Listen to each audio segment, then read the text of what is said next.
Justin with Warne, and today we're going to go over some of the processes that you would want to do before you hit the range when you install your scope. Those would be setting your eye relief, leveling your reticle, and then bore sighting the rifle. So what is eye relief? Eye relief essentially is when you get on the rifle and you look through that scope, you have a full sight picture from edge to edge of the view that you're looking at. You can move the scope forward or back depending on how the rifle fits you and your length of pull, and that will determine the amount of the black ring or donut you see around the edge of the scope. The goal is to eliminate that donut, but there are a few things that we'd have to look at before you set your eye relief. What magnification do you want to set your eye relief on, and what position? So we would ask what position you want to be in, because the distance of your eye to the scope is going to change depending on your body position on a rifle. If you're seated at a bench, your face is going to be much closer to the gun. If you're lying prone, then your face is going to be farther away. If you're standing with the rifle shooting offhand, it'll be somewhere in between. So we'd have to consider that when setting your eye relief.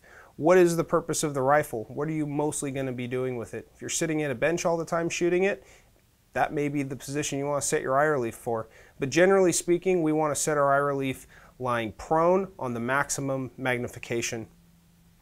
The reason we'd want to use the maximum magnification is because that's when your eye relief is the shortest. So when you're lying prone, your face is farthest away from the scope, your eye relief is the shortest, that's the most critical time.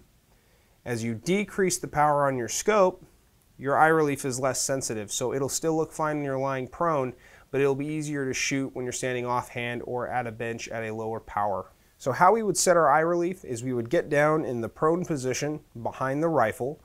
I would suggest looking up some marksmanship fundamentals. There's training courses, there are online resources available to figure out what the correct body position behind a rifle is. But once you have that figured out, you are going to turn your magnification on your scope to the maximum power that it has. You're going to push the scope as far forward in the rings as possible, and then you are very slowly going to slide that scope back toward your eye until the black donut disappears. So you'll see a black ring in your sight picture. When that black ring just starts to disappear and you have total edge-to-edge clarity, your eye relief is set, and that's when you would want to keep it in that position. So that's it for setting your eye relief. Please view our other videos on leveling your reticle and bore sighting, and thanks for watching.